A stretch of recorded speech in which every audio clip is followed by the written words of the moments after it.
The clock on the wall ticked steadily, filling the vast, silent expanse of Elliot Hayes' Portland mansion.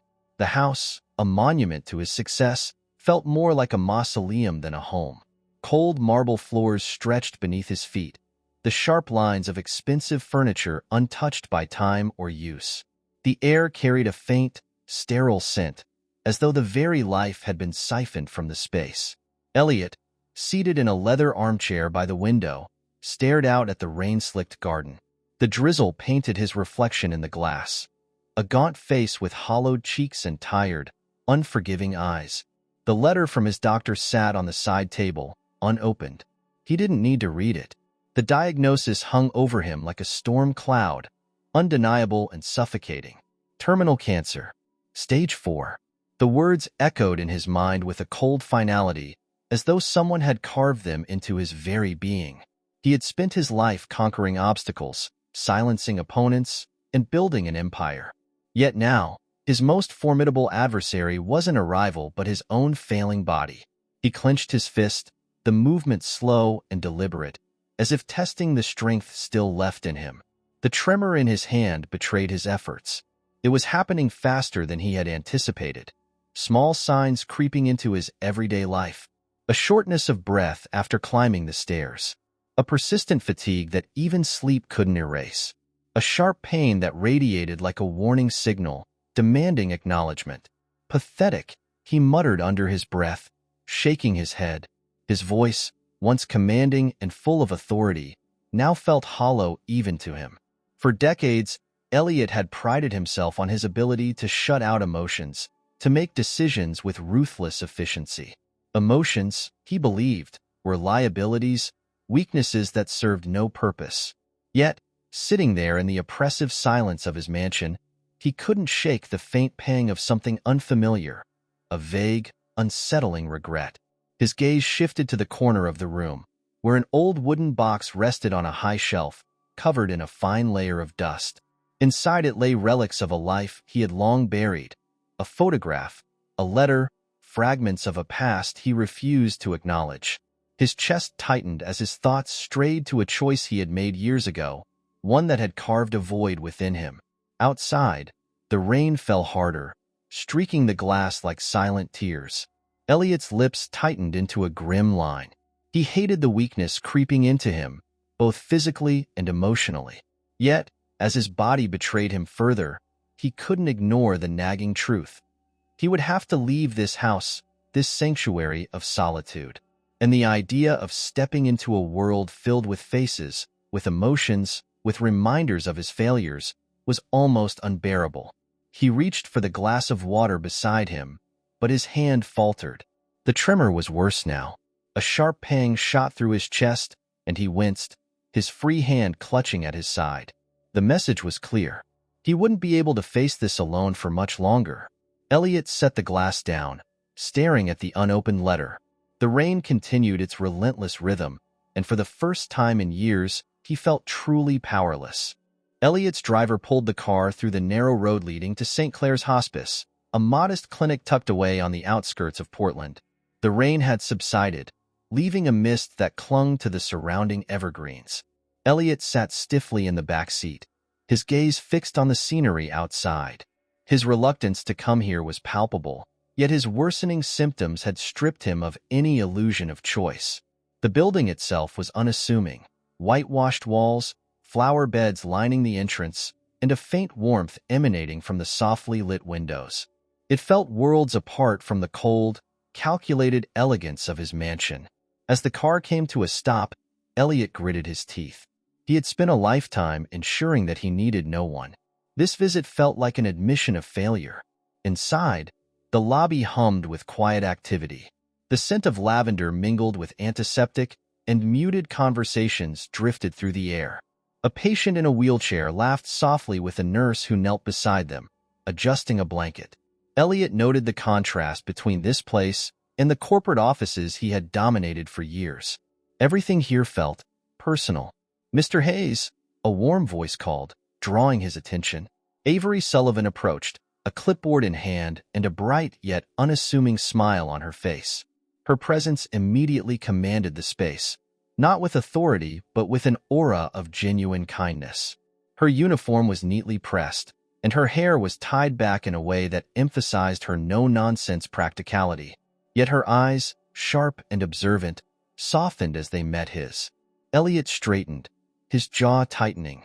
He hadn't expected someone so young or, frankly, so composed. "You're early," Avery said, motioning for him to follow her. "We'll get you settled. It won't take long." "I don't plan to stay long," Elliot muttered, his voice clipped. He didn't bother hiding his disdain. Her cheerfulness felt misplaced, almost irritating. Avery paused, studying him briefly before continuing. "Well, I suppose we'll cross that bridge when we get there," she said lightly, as though his gruffness was a challenge she was accustomed to facing. As they moved down the hallway, Elliot noted the small details. The handmade quilts on beds, photographs of smiling families lining the walls. It was almost suffocating in its sentimentality. Avery, however, seemed perfectly at home, chatting softly with other staff and patients as she led him to his room. When she turned back to face him, her voice was calm but firm. "You might find that staying here is about more than just care. Sometimes, people discover what they've been avoiding." Her words lingered as she left him alone in the quiet room. For the first time in years, Elliot wasn't sure how to respond. Elliot sat rigidly in his room, the beige walls and floral-patterned curtains doing little to soften his scowl. Outside his door, the muffled hum of life in the clinic was relentless. Laughter, distant footsteps, and the occasional clink of trays all blended into a symphony of irritation. He wasn't here to make friends, and he certainly didn't care for the forced cheer of this place. A soft knock interrupted his thoughts. Before he could respond, Avery stepped in, her usual calm confidence in tow. She carried a steaming cup of tea. "I noticed you didn't touch the coffee earlier," she said, placing the cup gently on the table beside him. "Figured tea might suit you better." "I didn't ask for anything," Elliot replied curtly, not looking at her. "You didn't have to," she said with a shrug, ignoring the sharpness in his tone. "It's chamomile. Helps with nerves." He shot her a glare. "I'm not nervous." Avery tilted her head slightly, studying him. "No? Well, just in case." She didn't linger for his rebuttal, instead moving to adjust the curtains, letting in more light. Her movements were deliberate but unassuming, as though she were determined to chip away at the fortress he had built around himself without him noticing. Elliot watched her for a moment, noting the way she interacted with the space, like it was hers to nurture. He didn't like it. Yet, as she left the room, the faint scent of chamomile lingered, softening his irritation. Later that day, Elliot wandered into the lounge area, the weight of solitude driving him out of his room. He sat in a corner, observing from the shadows. Avery was there, crouched beside an elderly woman in a wheelchair. She listened intently as the woman spoke, her laughter filling the room when a joke was shared. Her hand rested lightly on the patient's arm, a small gesture that carried an immense warmth. Elliot's lips pressed into a thin line. He wanted to dismiss it as overly sentimental nonsense, but he couldn't shake the pang of something unfamiliar. Envy, perhaps. That night, as the clinic quieted, Elliot muttered to himself while pacing his room. "What's the point of all this? Too late for me now." The words were bitter, almost whispered, but not quiet enough. Outside the door, Avery paused, her hand on the handle. She had heard enough to understand that behind Elliot's harshness lay something fragile. Her resolve hardened. She would find a way to reach him. The room was quiet except for the steady ticking of the wall clock. Elliot sat at the edge of the bed, his hands clasped tightly around a small wooden box he had unearthed from his belongings earlier that day. The weight of it seemed to mock him, an artifact of a life he had long tried to bury. He opened the box slowly, revealing a handful of items.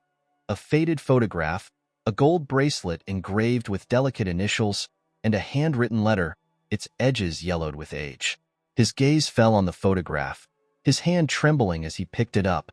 It was a younger version of himself, standing beside a woman with soft curls and kind eyes.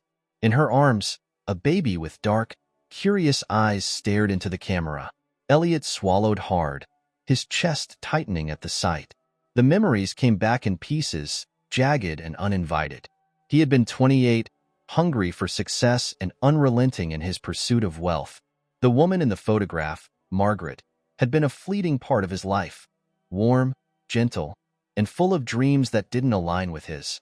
When she told him she was pregnant, his immediate reaction had been one of dread.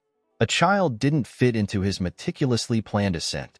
Elliot remembered the argument that followed, her voice pleading, his own filled with icy finality. "I can't do this, Margaret. Not now. I'm building something bigger than us." She had looked at him as though seeing a stranger, her words trembling with pain. "You're not building something, Elliot.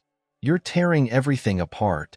Months later, when Margaret wrote to him asking for help, he had responded with a check and a cold letter instructing her not to contact him again. He convinced himself it was for the best, that his money could provide more stability than he ever could. Yet, as the years passed, that choice began to fester, a quiet but persistent wound. He stared at the photograph now, his thumb brushing against the edges. The baby, his daughter, would be a grown woman by now, likely with no memory of him. Would she even know his name? Would she hate him if she did? Elliot's jaw clenched as he held the photograph over the trash bin. His hand hovered there, the weight of guilt pressing harder than ever. But he couldn't let go. Not yet. With a frustrated sigh, he returned it to the box, snapping the lid shut as if trying to contain the past. The clock continued its steady rhythm, each tick reminding him of time slipping away, time he could never reclaim. Avery's steps echoed softly on the tiled floor as she carried Elliot's laundry back to his room. The late afternoon sun cast long shadows down the hallway, its warm light muted by the building's pale walls.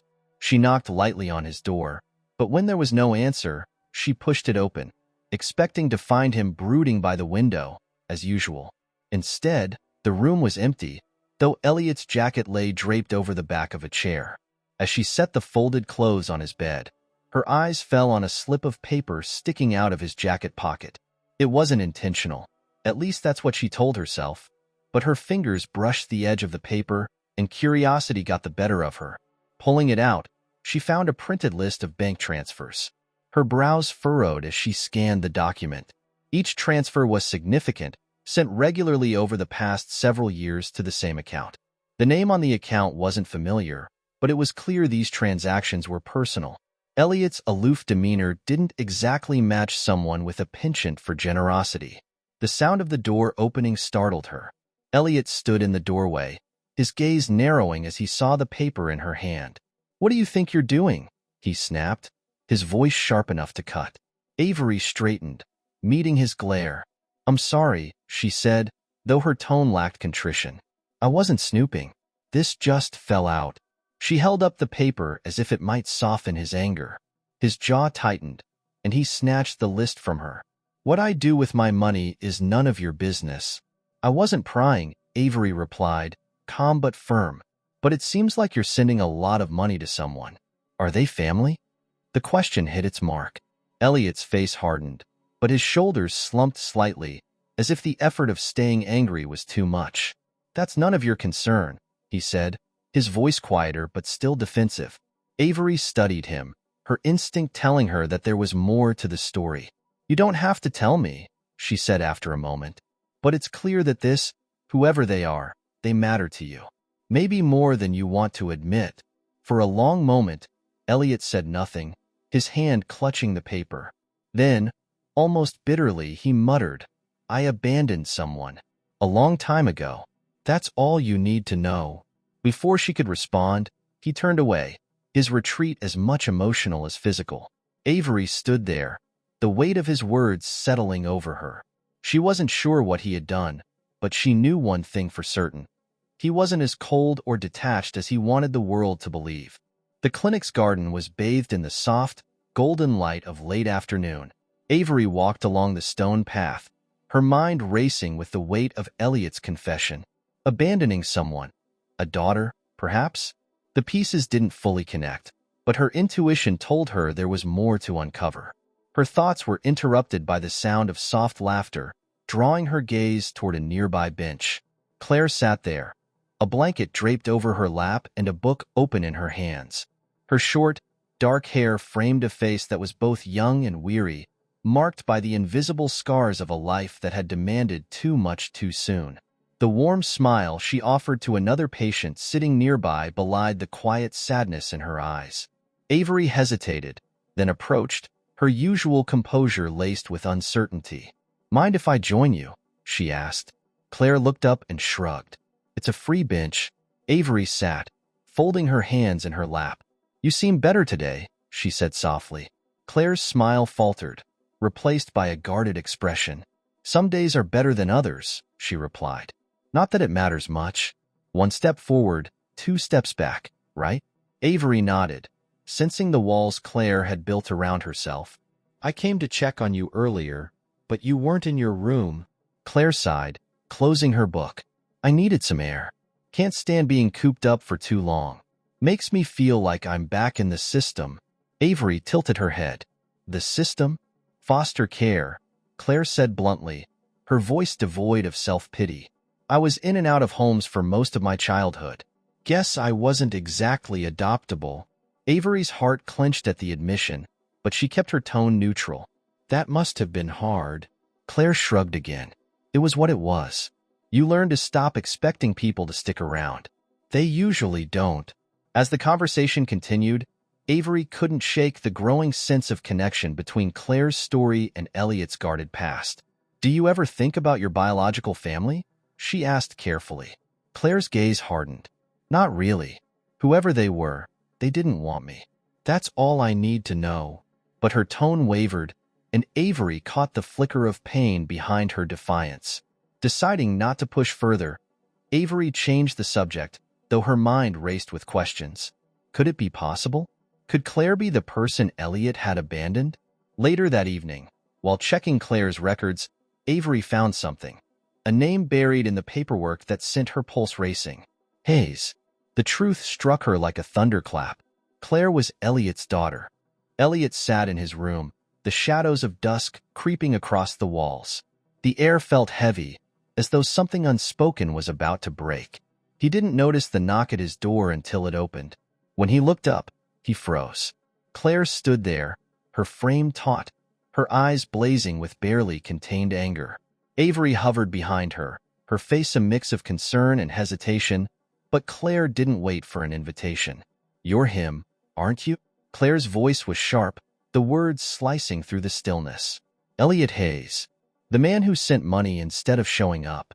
The man who decided I wasn't worth sticking around for." Elliot's chest tightened, but he maintained his stoic mask. "I don't know what you're talking about," he replied coldly, though his hands trembled in his lap. "Don't you dare," Claire snapped, stepping into the room. Her voice cracked, anger and hurt warring within her. "You think I don't know? You think a few transfers and a name buried in my records wouldn't lead back to you?" Elliot looked away, his jaw clenching. "It's not that simple." "Oh, it's simple," Claire shot back. "You made a choice. You walked away. And now what? You think throwing money at me all these years somehow makes up for it?" Avery stepped forward, her voice gentle but firm. "Claire, maybe we should take a moment to—" "No." Claire cut her off, her glare never leaving Elliot. "I've waited too long to say this." Elliot finally met her gaze, his expression faltering. For the first time, Avery saw the cracks in his armor. "I know I failed you," he said, his voice low but steady. "I made mistakes. I thought—" "You thought what?" Claire interrupted, her voice rising. "That you could just write me off like one of your business deals? That I wouldn't matter? I thought you'd be better off without me." Elliot's voice boomed, silencing the room. The force of his words hung between them, raw and unfiltered. He exhaled, his shoulders sagging. "I was a coward. I didn't know how to be a father. I thought money could do what I couldn't." Claire stared at him, her chest heaving. "You don't get to decide what's best for me. You don't get to abandon me and then act like the victim." Elliot looked down, his hands gripping the armrests of his chair. "You're right," he admitted, his voice barely audible. "I don't deserve your forgiveness. I don't deserve anything." The room fell silent, the weight of his words pressing on all of them. Claire's lips trembled, her anger giving way to the pain she had carried for so long. "You don't get to fix this," she said, her voice quieter now but no less intense. "Not with apologies. Not with your money." Avery stepped closer to Claire, placing a gentle hand on her arm. "Maybe he doesn't deserve forgiveness," she said softly. "But maybe you deserve to let go of this weight." Claire pulled away, shaking her head. "I don't need this," she muttered. "I don't need him." Without another word, she turned and stormed out, leaving the door swinging in her wake. Avery hesitated, glancing at Elliot. He sat motionless, his face etched with pain. "She's right," he said after a long silence. "I can't fix this. I don't know how." Avery sighed, her voice kind but firm. "You can't undo the past, Elliot, but you can start by being honest. If you want her to listen, you have to stop running from the truth." Elliot nodded slowly, his gaze fixed on the door. "I don't even know if I deserve that chance." "She's angry," Avery said gently, "and she has every right to be. But anger doesn't last forever. What matters is what you do now." As Avery left the room, the echoes of their confrontation lingered. Elliot stared at the photograph of Claire he had kept hidden for years. For the first time, he felt the full weight of the damage he had caused. But he also felt something else, a fragile, flickering hope that maybe, just maybe, it wasn't too late to try. Avery found Claire in the garden again the next morning, perched on the edge of the stone fountain. Her knees were drawn to her chest, her arms wrapped tightly around them as though shielding herself from the world. The air was crisp, carrying the faint scent of damp earth and blooming flowers, but Claire's expression was anything but serene. "Mind if I join you?" Avery asked gently, her voice breaking the stillness. Claire glanced up, her face tired but not unkind. "It's a free bench," she said, echoing her words from days ago, though this time without the sharp edge. Avery sat beside her, letting the quiet linger before speaking. "You've had a rough couple of days." Claire huffed out a bitter laugh. "That's putting it lightly." Avery studied her for a moment, then leaned forward, resting her elbows on her knees. "I don't know everything you've been through, but I do know how heavy anger can be. It weighs you down in ways you don't even realize." Claire's gaze remained fixed on the water trickling from the fountain. "I have every right to be angry," she muttered. "He left. He didn't care. And now he wants, what? Forgiveness? Closure? I'm supposed to just hand that over because he suddenly feels bad?" "No," Avery said softly. "You don't owe him anything. But forgiveness isn't always for the other person. Sometimes it's for yourself." Claire turned to her, skepticism flashing in her eyes. "That's easy for you to say." "It's not," Avery said, her tone firmer now. "I know what it's like to lose people you care about. I know what it's like to carry anger and blame because it's easier than dealing with the hurt." Claire frowned, the tension in her shoulders easing just slightly. "Who did you lose?" Avery hesitated, then exhaled slowly. "My parents. When I was 17, we lost everything in a fire. Our home, our family. I had to take care of my younger siblings, work 3 jobs just to keep us afloat. For a long time, I blamed the world for what happened. And I blamed myself for not being able to save them." Claire's expression softened, her defenses slipping as she listened. "That sounds impossible." "It felt that way," Avery admitted. "But I learned something through it all. Holding on to anger didn't bring them back. It didn't make the pain go away. It only made it harder to move forward." Claire was silent for a long moment, her fingers tracing the edge of the fountain. "He doesn't deserve forgiveness," she said finally. "Maybe not," Avery agreed. "But that's not the point. Forgiveness isn't about him. It's about you deciding what you want to carry and what you're ready to let go." Claire's breath hitched, and she looked away, her voice quieter now. "I don't even know if I can talk to him without screaming." "Then scream," Avery said, a small smile tugging at her lips. "Yell, cry, whatever you need. But give him the chance to hear it. You've carried this for so long, Claire. Maybe it's time to let him carry some of it." Claire's fingers stilled, her mind clearly racing as she processed Avery's words. "You make it sound so simple." "It's not," Avery admitted. "But I think you're strong enough to handle it. And if you ever need someone to lean on, I'm here." Claire finally met Avery's eyes, the beginnings of trust flickering in her expression. Why do you care so much?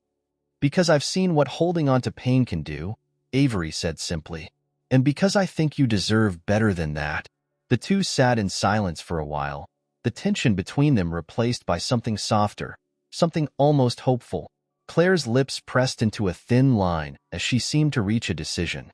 I'll talk to him, she said finally, her voice barely above a whisper. One time. But I'm not promising anything. That's all anyone can ask, Avery replied with a small, encouraging smile. As they stood to leave, the sunlight breaking through the trees painted the garden in a warm glow. For the first time, Claire's posture seemed less rigid, her steps less burdened. Avery walked beside her, sensing the fragile beginnings of something important, a bridge, not just between Claire and Elliot, but between Claire and herself. The door to Elliot's room creaked open, and Claire stepped inside, her posture stiff, her arms crossed tightly over her chest. Avery lingered by the doorway, her gaze flicking between them, unsure if she should stay or leave. Claire's earlier promise to talk hung heavy in the air, and now, as she stood facing the man who had cast such a long shadow over her life, the words seemed harder to summon. Elliot sat in the armchair by the window, looking as though he'd aged a decade since their last confrontation. His eyes flicked up to meet hers, and for a moment there was silence, heavy, charged, and suffocating. I'm here, Claire finally said, her voice low and sharp. Say what you need to say. Elliot swallowed hard, his hands gripping the armrests of the chair. Thank you, he said after a long pause, his voice rough. For coming. Don't thank me, Claire snapped. Just get to the point. Avery shifted uncomfortably, sensing the tension rise. I'll give you two some privacy, she murmured, backing toward the door. But before she could leave, Elliot's voice stopped her. Stay, he said softly, without looking at her. Please. Avery hesitated, then nodded, leaning against the wall near the door. She wouldn't intervene unless necessary, but her presence seemed to anchor the moment. Elliot drew in a shaky breath. Claire, I don't know where to start. There's no excuse for what I did. I made choices I thought were right at the time, but I see now how wrong they were. Claire's jaw tightened, her eyes narrowing. You thought abandoning me was, right? I thought you'd be better off without me, Elliot said, his voice trembling. I was afraid of failing you, of being the kind of father you didn't deserve.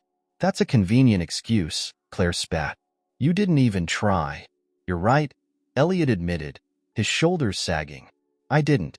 I took the easy way out, and I've regretted it every day since. Claire's defenses faltered for a moment, the raw sincerity in his voice catching her off guard. Why didn't you come back? She demanded, her voice cracking. Why didn't you fix it? Elliot's gaze dropped to the floor. Because I was a coward, he said simply. I thought money would make it right. I thought I could fix things without facing you, without facing what I'd done. Silence stretched between them, heavy and fraught. Claire looked at him, her expression a tumult of anger, pain, and something deeper, something she wasn't ready to name. You can't undo what you did, she said finally. You can't just say you're sorry and expect it to erase everything. I know, Elliot said quietly, but I don't want to erase it. I want to face it. I want to try, even if it's too late. Claire looked away, blinking rapidly. Her voice was barely above a whisper when she spoke. I don't know if I can forgive you. You don't have to, Elliot said. I'm not asking for that. I just want you to know that I see you, that I know I failed you, and I'll spend whatever time I have left trying to make it right. Avery's chest tightened at the vulnerability in Elliot's words. She had seen glimpses of his softer side before, but this was different, raw, unguarded, and entirely human. Her gaze lingered on him, something unspoken flickering in her heart. Claire finally met his eyes, and for the first time, there was no anger, only pain. I don't know if I can do this, she admitted, her voice breaking. It's too much. Elliot nodded, his expression somber. I understand, he said, but I'll be here. For as long as you'll let me. Claire stood abruptly, her hands shaking. I need time, she said, her voice trembling. I can't. I can't do this right now. Take all the time you need, Elliot said softly. Without another word, Claire turned and left the room, her footsteps echoing down the hallway. Avery hesitated, then moved closer to Elliot, who remained seated, his head bowed. That was brave, she said quietly. What you told her. Elliot looked up, his eyes filled with a mixture of sadness and hope. It wasn't enough. It's a start, Avery said, her voice gentle. And sometimes that's all you can do. Elliot studied her, his gaze softening. You're the reason she even came, he said. She trusts you. She trusts me because I'm honest with her, Avery replied. And so were you, just now. For a moment, their eyes locked, and something unspoken passed between them. A fragile connection, tentative but real. Avery felt her pulse quicken, but she quickly looked away, clearing her throat. I should check on Claire. Elliot nodded, watching her as she left. When the door clicked shut, he leaned back in his chair, the weight of the conversation settling over him. A thought surfaced in his mind, steady and resolute. He couldn't undo the past, but he could make his remaining time count. Whatever it took, he would show Claire and Avery that he could be better. The clinic's common room was unusually quiet that afternoon, the soft hum of a nearby television blending with the faint rustling of pages as Claire thumbed through a magazine. Elliot sat on a couch across from her, his posture awkward but his presence determined. He had chosen this spot deliberately, close enough to show he was trying, but not so close as to overstep the fragile boundary Claire had drawn. Avery moved about the room, tidying the tables and checking on patients. She glanced at Elliot and Claire every so often, a quiet hope in her eyes. The tension between father and daughter was palpable, but for the first time, it didn't feel insurmountable. Do you remember her? Claire asked suddenly, breaking the silence. She didn't look up from the magazine, her tone careful, almost detached. Who? Elliot asked, startled by the question. My mom, Claire said simply, still not meeting his gaze. Elliot leaned forward, his hands clasped tightly. I do, he said after a moment. She had this laugh. It was contagious. She could fill a room with it. Claire's lips twitched, as though she wanted to smile but wasn't ready to let herself. Yeah. She used to snort when she laughed too hard. Elliot chuckled softly, a rare sound that caught Claire's attention. I remember that. She hated it, tried to cover it up, but it just made everyone laugh harder.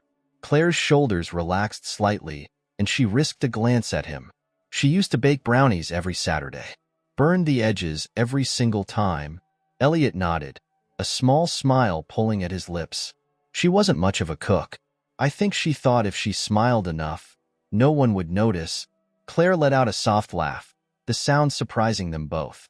It wasn't much, but it was enough to crack the ice that had frozen between them.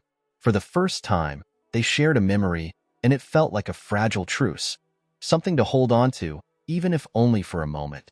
Avery observed the scene from the doorway, her chest tightening with a mix of relief and admiration. Elliot's face had softened in a way she hadn't seen before, and Claire's laughter, though fleeting, had a warmth that hinted at something deeper. She stepped into the room, her presence light but intentional. Nice to see a little life in here, she teased gently, earning a small smirk from Claire. Don't get used to it, Claire quipped, though her tone was more playful than sharp. Elliot glanced at Avery, their eyes meeting briefly. The corner of his mouth lifted in a subtle smile, and for a moment, the room felt lighter, as though the weight they all carried had momentarily shifted. But the peace didn't last. Claire suddenly tensed, her hand clutching the edge of the table. Her breath hitched, and her face paled. Before anyone could react, she doubled over, a sharp cry escaping her lips. Claire. Avery was at her side in an instant, steadying her as she swayed. Elliot stood frozen, panic flashing across his face. I'm fine, Claire gasped, but her voice was weak, her body trembling. No, you're not, Avery said firmly, her professional tone masking the fear that gripped her. Let's get you back to your room. Elliot moved closer, his hands twitching as though unsure where to place them. What can I do? He asked. his voice unsteady. "Just stay out of the way," Avery said sharply, then softened her tone when she saw the hurt flicker in his eyes. "I'll take care of her." Together, they helped Claire to her feet, Avery shouldering most of her weight as Elliot hovered nearby, helpless but determined to be there. Claire's breaths were shallow, and Avery's heart raced as she guided her toward the hallway. "I don't need help," Claire mumbled, her words slurring slightly. "Yes, you do," Avery said firmly. "And that's okay." Elliot followed silently, his usual stoic mask replaced by raw concern. As they settled Claire into bed, he lingered by the door, watching as Avery checked her vitals and adjusted her for. His chest felt heavy, a mixture of guilt and fear tightening around him like a vice. Avery finally turned to him, her expression both compassionate and firm. "She needs rest," she said quietly. "And you need to take care of yourself too." Elliot nodded, though his feet remained rooted to the floor. He looked at Claire, her face pale against the pillows, and felt the crushing weight of his failures. But as he glanced back at Avery, something else flickered within him, gratitude, and perhaps something more.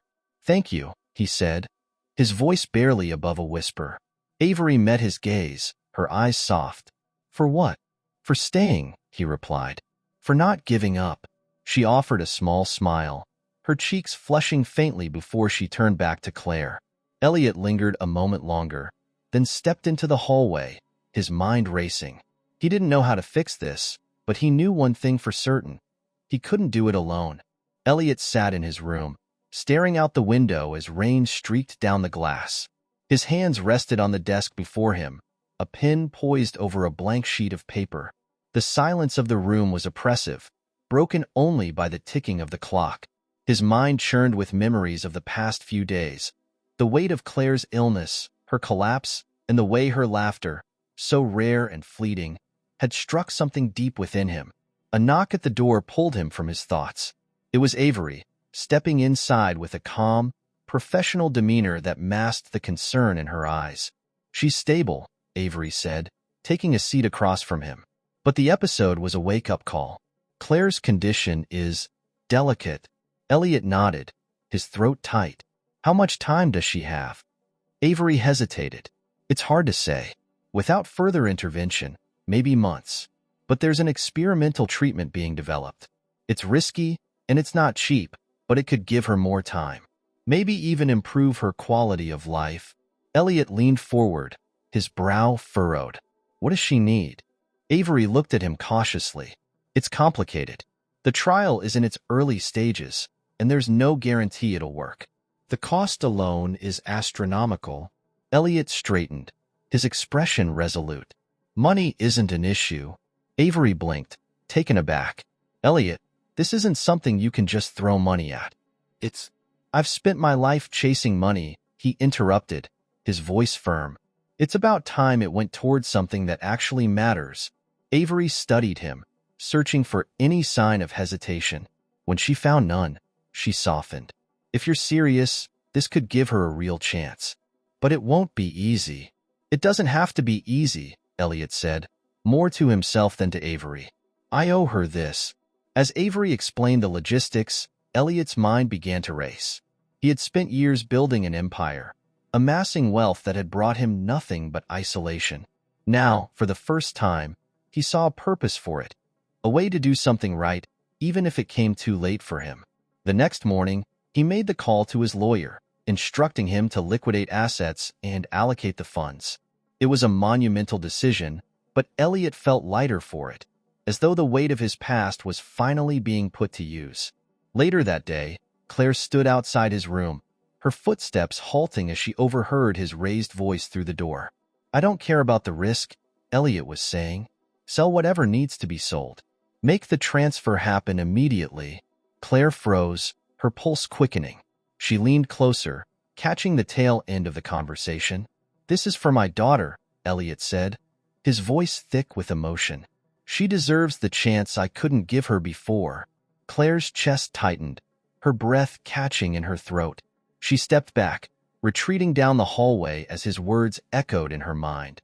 She couldn't reconcile the man she had hated for so long with the one willing to sacrifice everything for her now. That evening, she found Avery in the garden, tending to the small flower beds. "Is it true?" Claire asked, her voice unsteady. Avery turned, surprised. "What?" "My father," Claire said, the word foreign on her tongue. "He's paying for the treatment?" Avery nodded, brushing soil from her hands. "He is. He wants to give you the best chance." Claire's emotions swirled in a chaotic storm: anger, confusion, and something dangerously close to gratitude. Why? Why would he do that now? "Because he's trying," Avery said gently. "Because he knows he failed you, and this is his way of making it right." Claire stared at the ground, her fists clenching at her sides. "It doesn't change anything. He can't buy forgiveness." "No," Avery agreed. "But maybe this isn't about forgiveness.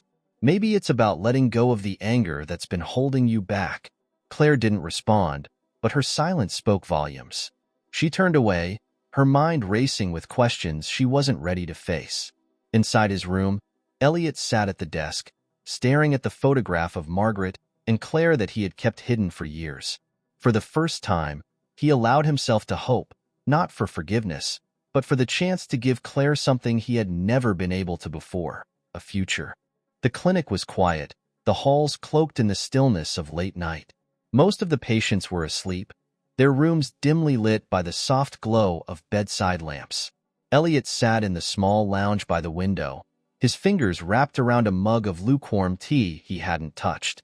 Outside, the world was a blur of darkness and rain, much like the storm in his mind.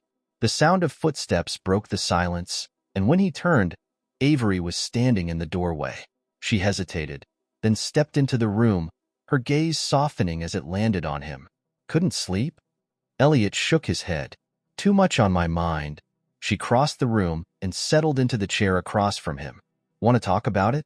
For a moment, he said nothing, his eyes fixed on the rain-streaked glass. But the quiet presence of Avery, steady and unyielding, chipped away at his usual defenses. "I don't even know where to start," he admitted, his voice low. "Start anywhere," Avery replied gently. "Sometimes it helps to let it out." Elliot exhaled slowly, his hands tightening around the mug.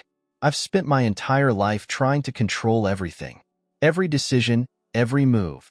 It was all calculated. I thought if I could just keep things in order, I'd be untouchable. But now, it feels like everything is slipping away." Avery studied him, her expression patient. "Sometimes control is just an illusion," she said softly. "It's hard to let go of something you've held onto for so long, though." Elliot's lips curved in a wry smile, though it didn't reach his eyes. "Control was all I had. Emotions, they complicate things. So I shut them out. I thought it made me stronger. But it didn't." He hesitated, the words catching in his throat. "I left Claire because I was afraid. Afraid of failing her. Afraid of being vulnerable.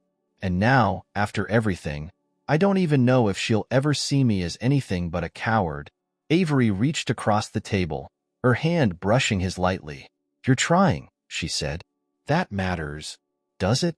Elliot asked, his voice heavy. "I can't change what I did. I can't undo the years I lost with her."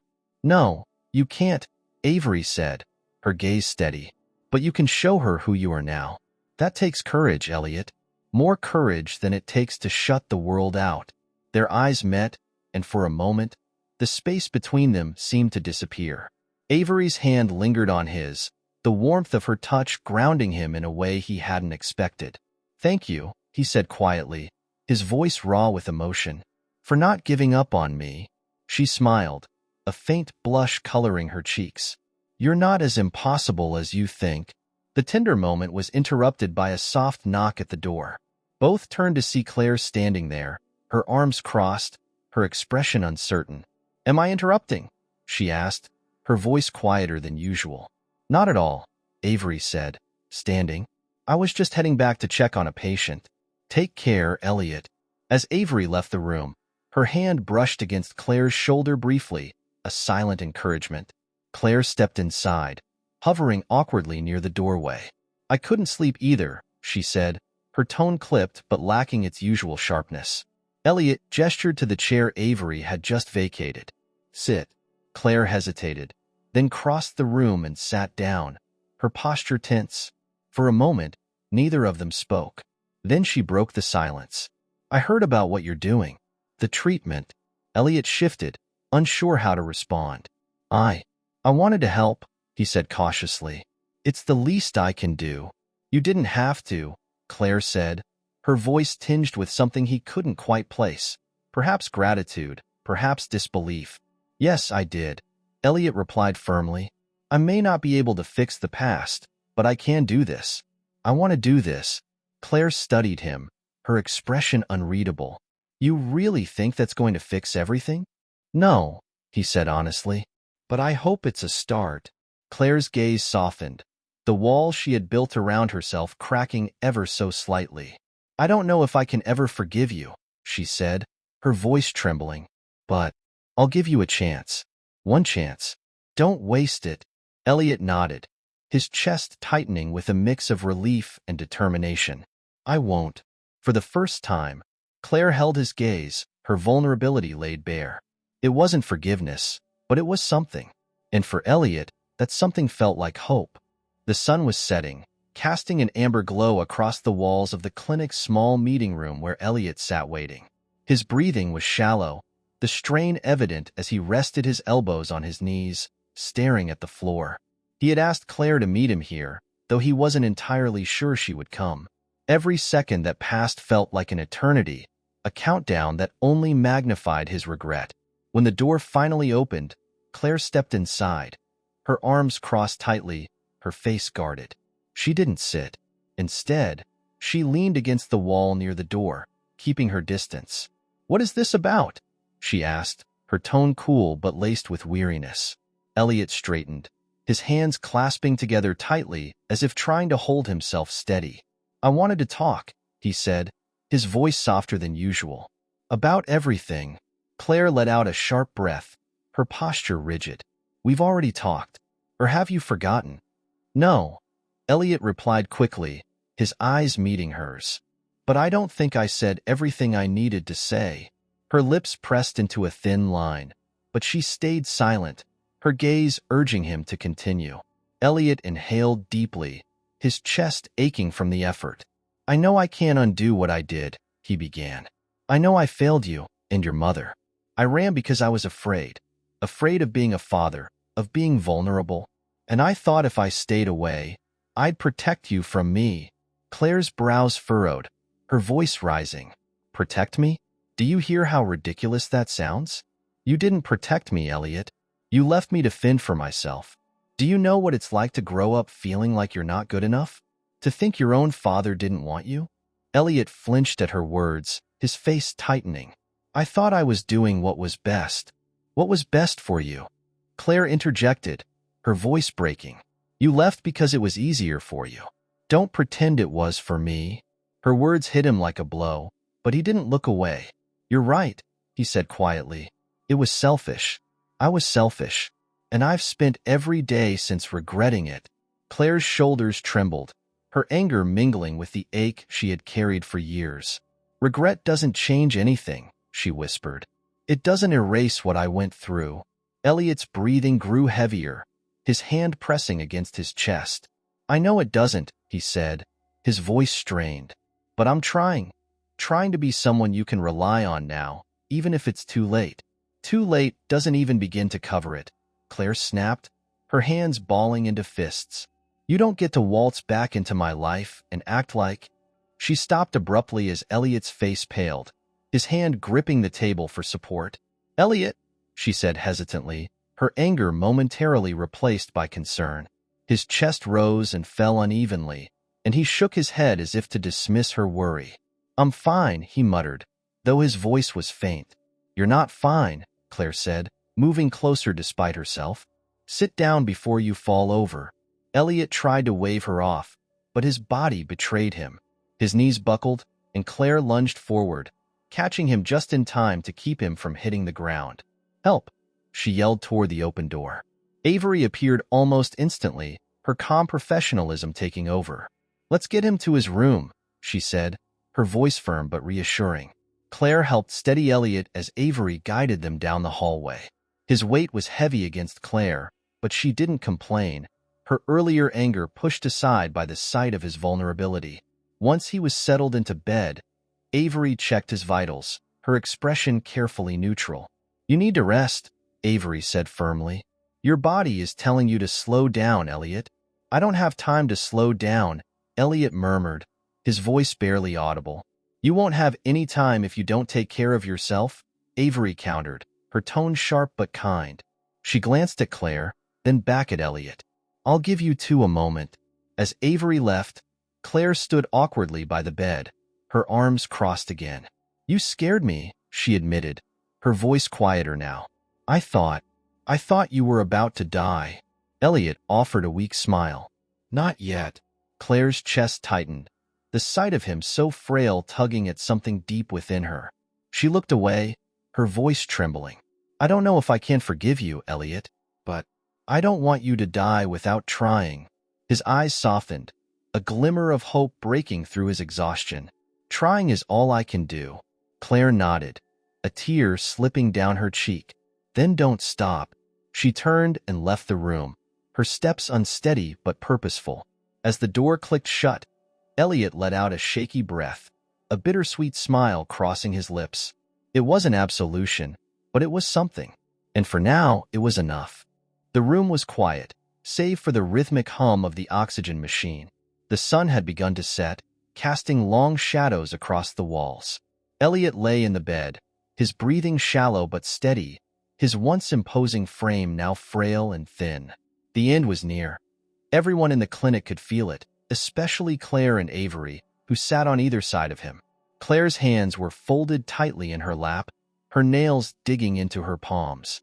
She didn't speak, her gaze fixed on the pale, hollow features of the man she had spent her life resenting.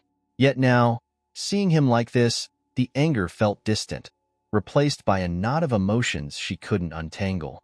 Avery broke the silence first, her voice soft and steady.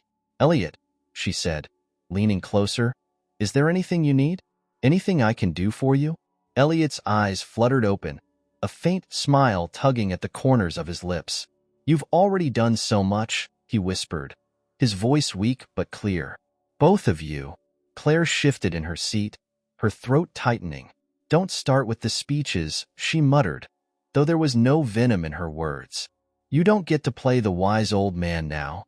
Elliot chuckled weakly, the sound more air than laughter. "Fair enough," he said, "but I need to say some things while I still can." He turned his head toward Avery, his gaze softening.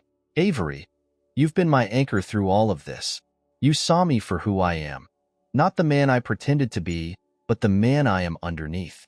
And you stayed anyway. I don't know why, but thank you." Avery's eyes shimmered with unshed tears, but she managed a small smile. "You weren't as hopeless as you thought," she said gently. "Just stubborn." Elliot's smile grew, and he turned his attention to Claire. The air between them grew heavier, and for a moment, neither spoke. Then, with visible effort, Elliot reached for her hand. Claire hesitated, then let his fingers brush hers. "I've spent my whole life running from what I feared most," Elliot began, his voice trembling. "And what I feared most was facing you, admitting how badly I failed you. I thought if I stayed away, I could protect you from my mistakes, but all I did was hurt you." Claire's lips parted, but no words came. Tears filled her eyes, spilling over as Elliot continued. "You're the strongest person I've ever known," he said, "and you deserved so much better than me. I can't undo what I did, and I don't expect forgiveness. But I need you to know, I love you. I always have. I was just too much of a coward to show it." The dam broke. Claire let out a sob, her head bowing as she clutched his hand. "You should have told me," she whispered, her voice choked with emotion. "I needed you, and you weren't there." "I know," Elliot said, his own tears streaming down his face. "I'm so sorry, Claire. For everything." For a long moment, there was nothing but the sound of their breathing, uneven and ragged. Then Claire lifted her head, her eyes red but resolute.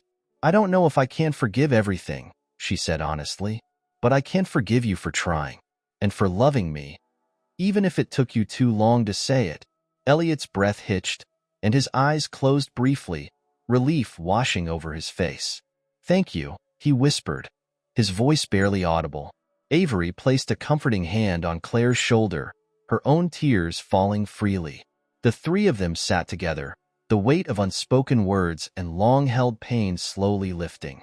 The tension that had once defined their relationship was gone, replaced by a fragile peace. The room grew quieter as the minutes passed, Elliot's breathing growing slower, more labored. Claire leaned closer, gripping his hand tightly as if to keep him there a moment longer. "I'm here," she whispered. "I'm not going anywhere." Elliot's lips moved, but no words came. His chest rose and fell in shallow movements, and his hand relaxed in hers. Avery placed 2 fingers gently on his wrist, her face softening with sorrow. "He's gone," Avery said softly, her voice trembling. Claire let out a shaky breath, her head bowing over their joined hands. The grief hit her like a wave, but beneath it was something else, a strange sense of closure.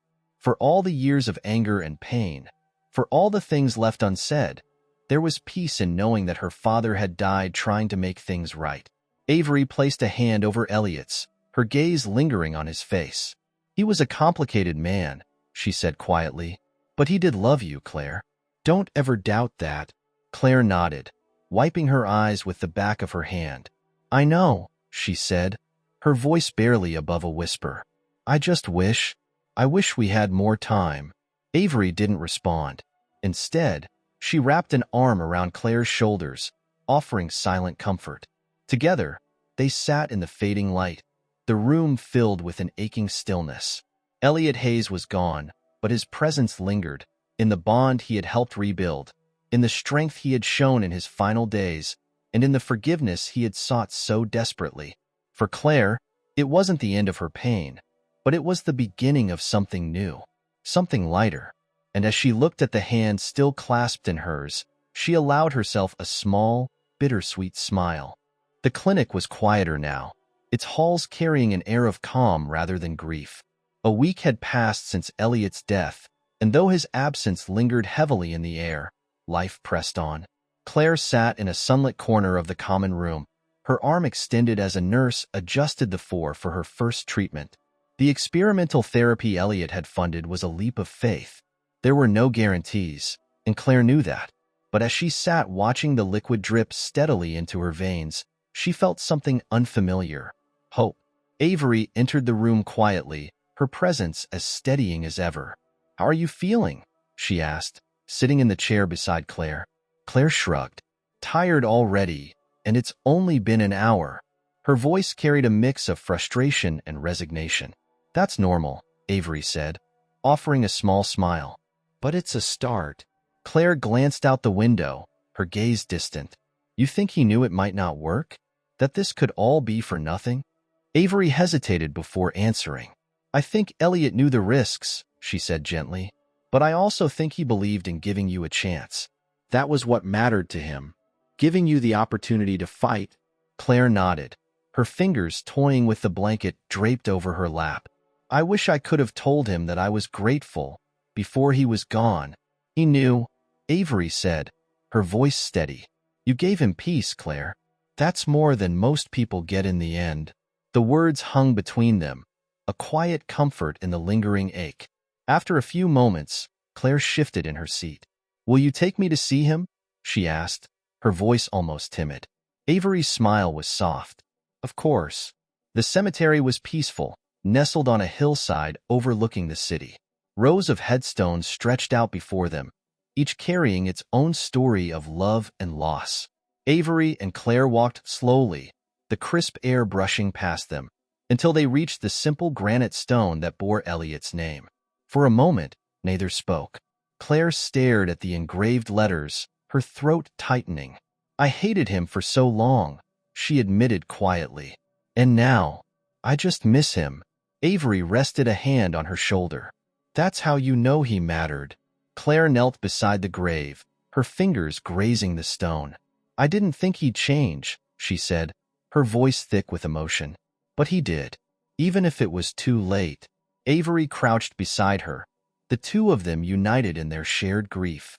"Sometimes it takes the end of something to change," she said.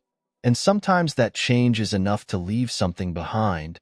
Claire was silent for a long moment, then pulled a small object from her pocket, a gold bracelet with initials etched into it. She placed it gently at the base of the headstone, a silent gesture of the bond they had only just begun to rebuild. "I'll make it worth it," Claire said softly, her voice firm despite the tears slipping down her cheeks. "All of it." Avery squeezed her shoulder, her own eyes glistening. "He'd be proud of you." They stood together as the sun began to dip below the horizon, the light casting a warm glow over the grave. As they turned to leave, Claire's steps felt a little steadier, her burden a little lighter. For Avery, the moment was bittersweet.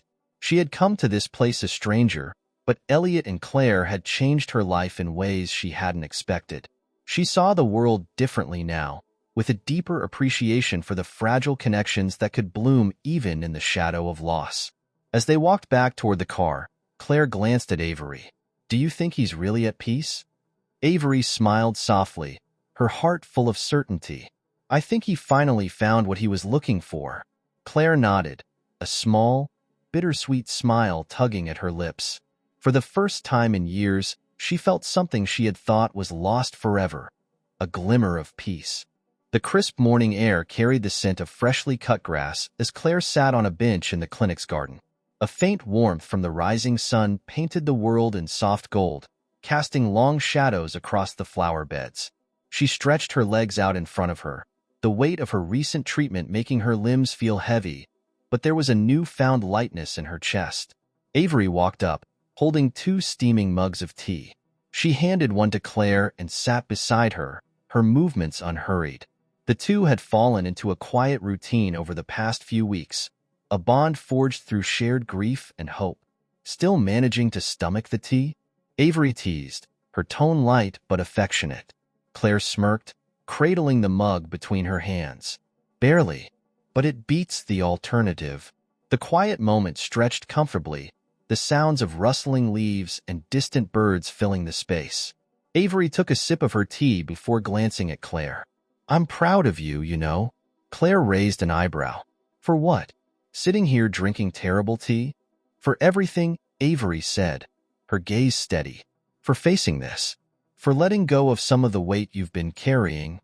Claire looked down at her tea, her fingers tracing the rim of the mug. "It's not all gone," she admitted, "but it feels lighter." "I didn't think that was possible." Avery smiled. "Healing isn't about erasing the scars. It's about learning to carry them differently." Claire nodded slowly, her thoughts drifting. "I've been thinking a lot about what he said before She trailed off, her voice tightening, but she forced herself to continue. "He really did try, didn't he?" "He did," Avery said. "In the end, Elliot wanted to be the father you deserved, even if it took him too long to figure out how." Claire's lips curved into a faint smile, a mixture of sadness and gratitude flickering in her eyes. "I didn't think I'd ever say this, but I'm glad I gave him that chance." Avery reached out, placing a reassuring hand on Claire's arm. "So am I." After a moment, Claire set her mug aside and pulled a small object from her pocket. It was a delicate silver locket, worn and slightly tarnished, but clearly cherished. She opened it, revealing a tiny photo of her mother on one side and a new addition, a picture of Elliot on the other. "I found it in his things after." Claire's voice wavered, but she steadied herself. "I didn't know he kept a picture of her, or that he even thought of me." Avery leaned closer, her gaze soft. "It's proof that you mattered to him, even when he didn't know how to show it." Claire closed the locket and held it tightly in her hand. "I still have so many questions. So many things I'll never get answers to." "That's part of the process," Avery said gently. "Learning to live with the unanswered questions. But you've already found the most important answer. You know he loved you." Claire nodded, her grip on the locket loosening as a deep breath escaped her. "Yeah, I think I do." The two women sat in silence for a while, the morning light growing brighter around them. Eventually, Avery stood, brushing off her pants. "I should probably check on a few patients.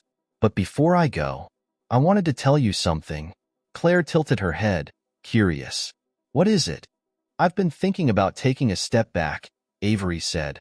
her voice hesitant but steady.